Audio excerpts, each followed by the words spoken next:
Two houses sit on the same street in the same suburb of the same mid-sized American city. Walk into the first one. The garage has not fit a car in 4 years. It holds a riding lawnmower for a quarter-acre yard, a jet ski on a trailer that went out twice last summer, shelving units packed with tools for projects that never got finished, and 3 bicycles nobody rides anymore. Inside the house, a kitchen remodel that added $40,000 to the mortgage, a basement converted into a home theater with equipment that cost $12,000 2 years ago, closets in every bedroom running at capacity. The person living here earns $112,000 a year. They have $900 in savings. Last October, when the furnace failed, they put $4,300 on a credit card they are still paying off. Walk into the second house on the same street. The garage holds 1 car and a workbench with tools that get used regularly. The kitchen is original, functional, clean, not renovated. The basement has a couch, a modest television, and open floor space. The closets have room in them. The person living here earns $67,000 a year. They have 14 months of living expenses in a high-yield savings account. Their investment portfolio crossed $180,000 last spring. They slept without financial anxiety through the pandemic, through 2 job transitions, and through every market correction of the last decade. The person earning $45,000 less per year is financially untouchable. The person earning $45,000 more is 1 broken appliance away from debt. My name is Williams. And that gap, that enormous, counterintuitive, deeply uncomfortable gap, is not about income. It is not about discipline in any dramatic sense. It is about a set of specific, learnable rules that determine whether your money builds a life or merely maintains one, whether you own your financial reality or whether it owns you. Today, I am going to give you those rules, not in theory, with the numbers attached. Before the rules, one principle that changes how you see everything that follows. Most people believe the cost of something is the price they paid for it. That belief is the foundation of almost every financial mistake that well-intentioned, reasonably intelligent people make throughout their lives. Because the price on the receipt is not the cost. It is the entry fee. The actual cost is everything that follows every month for as long as you own it. Every possession you hold has what I call a carrying cost. The ongoing, invisible, monthly total of space, maintenance, insurance, mental attention, and foregone investment return that the item requires simply to exist in your life. Most people have never calculated this for a single item they own. Once you calculate it for one, you cannot stop calculating it for everything. And the numbers that emerge from that calculation permanently alter the way you evaluate every future purchase. The jet ski in the first garage costs roughly $300 per month to own, not to use, to own. Storage, insurance, registration, maintenance reserves, and the opportunity costs of the $18,000 purchase price, growing at 7% in an index fund instead. $300 per month for an item used approximately 8 times per year. That is $450 per use before fuel, before launch fees, before the meals, and the hotel if it involves a trip. The owner of that jet ski has never calculated this. If they had, they might still have bought it, but they would have bought it knowing what it actually costs. That is the entire foundation of minimalist money thinking. Not refusing nice things. Knowing what nice things actually cost completely, honestly, with every line item visible, and then deciding whether the true cost is worth the true benefit. The rules that follow are all expressions of that one principle. Rule 1. Assign every purchase a cost per use number before you buy it. Not a vague estimate, an actual number. Take the total price, divide it by a realistic number of annual uses, and multiply by how many years you will genuinely own it at that frequency. That final number is the cost per use. It is the only honest measure of what something is worth to you financially. A $250 chef's knife used 5 nights per week for 10 years has a cost per use of under 10 cents. A $1,800 mattress slept on every night for a decade costs under 50 cents per use, and it is affecting your health, your energy, your cognitive function, and your mood every single day. These are extraordinary values. These purchases are worth more than their price tags because the cost per use is almost negligible relative to the daily benefit. Now run the same calculation on the $400 juicer used 6 times before the novelty faded. Cost per use, $66. The $350 specialty cooking pan bought for one type of dish prepared 3 times per year. Cost per use, over $115. The $600 golf rangefinder used on 8 rounds last year before interest in the game quietly evaporated. Cost per use, $75, and climbing every month, it sits unused. Here is the thing. This calculation does not punish expensive purchases. It destroys low-frequency ones. The expensive item used constantly is almost always worth it. The moderately priced item used rarely is almost always not. Cost per use cuts through every emotional justification, every marketing narrative, every social comparison that makes purchases feel more rational than they are. It leaves you with one honest number, and that number will save you more money than any budget ever written. Rule 2. Audit the life you are currently paying for but no longer living. Your bank statement contains a detailed portrait of who you were at various points in your past, the hobbies you explored and abandoned, the ambitions you held briefly, the phases of life you passed through without updating your financial commitments to reflect the transition. The gym membership from when fitness was a genuine priority 3 years ago, still charging $49 per month. The professional development subscription, taken out when a career pivot seemed imminent, still renewing annually at $180.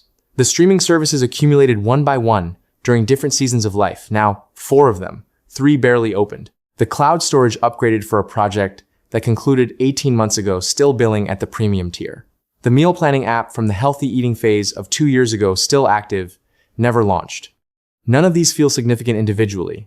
Together, in the average household, recurring charges for unused or barely used services run between $200 and $400 per month. That is $2,400 to $4,800 per year, leaving your account in exchange for nearly nothing. $2,400 to $4,800 per year invested at 7% annual return over 20 years is between $104,000 and $208,000. You are not saving that money by canceling those subscriptions. You are reclaiming it. It was already yours. It was simply being collected, automatically and quietly, by past versions of a life you no longer live. Spend 1 hour this week going through every recurring charge on every account. Cancel anything that would not survive an honest cost per use calculation. That hour is worth more financially than most people earn in a week of work. Rule 3. Define functional and refuse to move the definition. There is a specific and deeply effective marketing strategy deployed across virtually every consumer product category that targets people who already own a working version of the product. It does not argue that your current item is broken. It argues that your current item is insufficient, that the gap between what you have and what now exists represents a problem you did not know you had until this moment. The phone that calls, messages, navigates, photographs, and runs every application you use is not insufficient, because a newer model photographs marginally better in low light. It is functional. The car that starts reliably, gets you where you are going safely, and costs nothing beyond routine maintenance, is not insufficient, because a newer model has a larger touchscreen. It is functional. The television that produces a clear picture at a size appropriate for your room is not insufficient, because a newer model offers a slightly higher resolution your eyes cannot distinguish from your typical viewing distance. It is functional. Minimalists define functional precisely, and then hold that definition against the full force of a consumer culture designed to move it. Functional means, does this item perform the task it exists to perform? If yes, it stays. If no, it gets replaced with something that performs the task, not something that performs it more impressively than necessary. The average household that applies this rule rigorously across vehicles, electronics, appliances, and furniture over a 20-year period spends approximately $180,000 less than the household that upgrades on cultural schedule. $180,000 invested at 7% over 20 years is $696,000. That is the financial value of a definition held firmly against pressure designed to soften it. Rule 4. Automate the financial behavior you intend to do and create friction for the behavior you intend to avoid. Willpower is not a character trait. It is a resource that depletes across the day in proportion to the decisions that consume it. By the time most people reach the moments when financial discipline matters, most tired evenings, stressful afternoons, emotional weekends, the willpower available for resisting impulse spending is at its lowest point of the day. Relying on willpower to maintain financial discipline is structurally equivalent to relying on holding your breath to stay calm. It works briefly and fails reliably. Minimalists do not rely on willpower. They design systems that make the right financial behavior the path of least resistance, and the wrong behavior structurally difficult. Saving ease looks like this. Investment contributions transfer automatically on the day income arrives before the money exists in a spendable account, before it has been mentally allocated to anything, before a single decision about it has been made. The saving happens without a decision. The decision has already been made, once, at a moment of calm and intention. Spending friction looks like this. Save payment information removed from every retail website. Shopping applications deleted from the phone. A 72-hour waiting period, not 24. Because 72 hours survives a weekend, applied to every non-essential purchase above $50. A specific written list required before entering any store. These are not dramatic sacrifices. They are small, structural changes that convert impulsive spending from effortless to effortful. And effortful spending drops by more than 60% in the research on consumer behavior, not because people become more disciplined, but because the friction creates the pause in which the purchase desire naturally dissolves. Design the system. The system does not get tired. The system does not have hard days. The system does not get persuaded by a well-placed advertisement on a Sunday evening. The system simply runs. If this is connecting with something you have been thinking about for a while, take 2 seconds and hit the like button. It genuinely helps the channel, and I notice every single one. Rule 5. Calculate the full ecosystem before any major purchase. Every significant possession generates a category of supporting expenses that did not exist before the purchase and cannot be eliminated without eliminating the possession itself. Minimalists call this the ecosystem, the full constellation of ongoing costs that a major purchase creates around itself. A swimming pool appears to cost whatever the installation quote says. The full ecosystem includes chemicals, testing equipment, a cleaning system, a cover, a heater or pump replacement every several years, increased homeowners insurance, higher water bills, and the landscaping investment most homeowners make to complement the installation. Total ecosystem cost over 10 years for a pool that cost $45,000 to install, frequently between $85,000 and $110,000. The pool costs more to own for 10 years than it costs to build.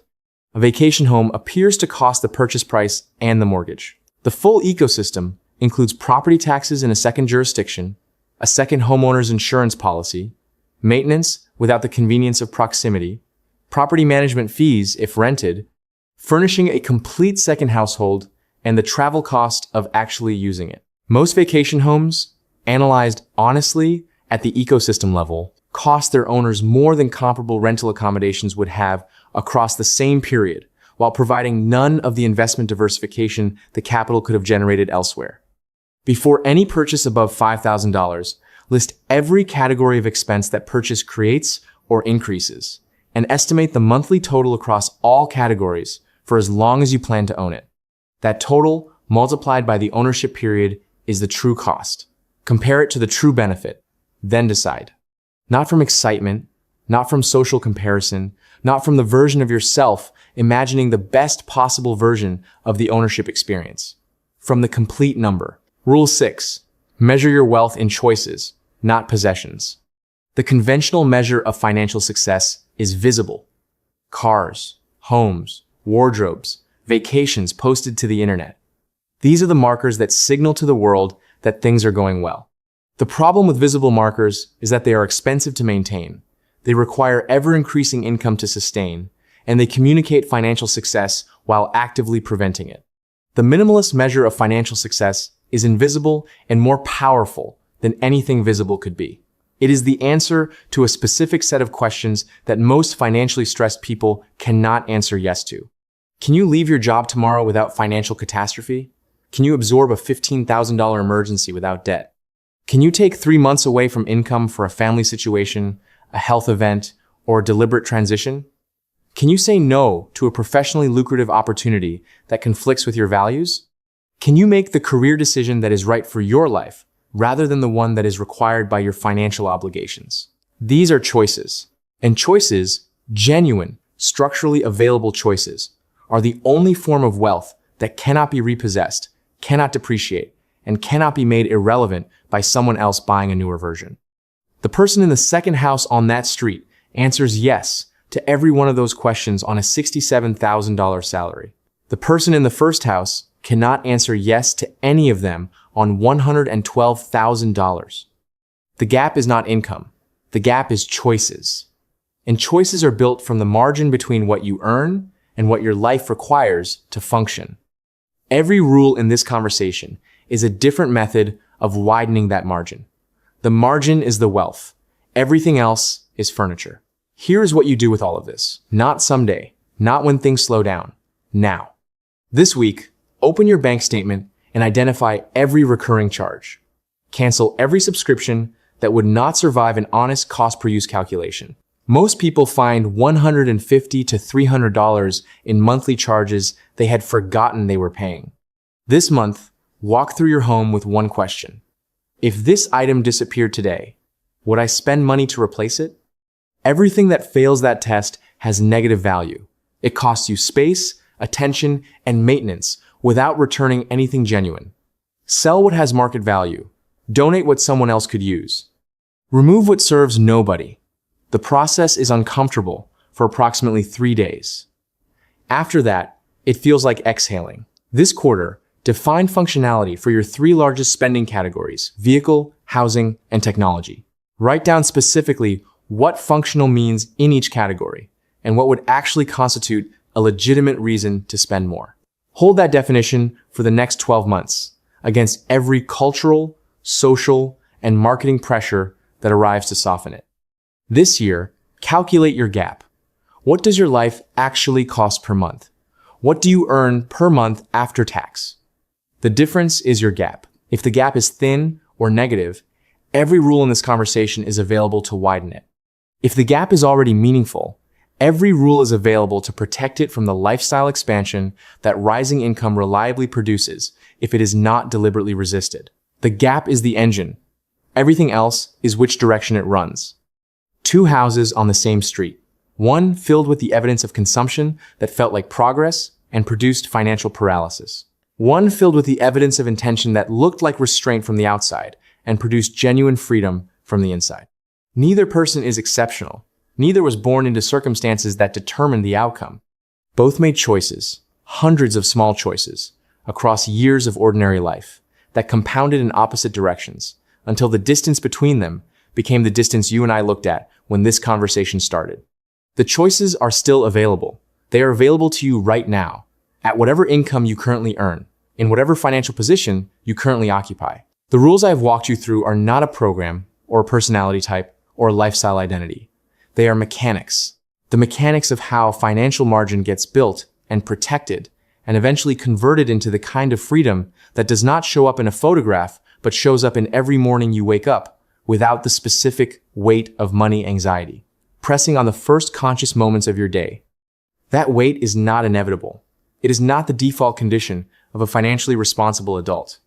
It is the accumulated consequence of a financial life assembled without these rules, and it dissolves, gradually and then suddenly, when these rules are applied with enough consistency and enough time. I'm Williams. The 2 houses are not a metaphor. They are a choice. And the choice is yours to make right now, regardless of which house you currently live in.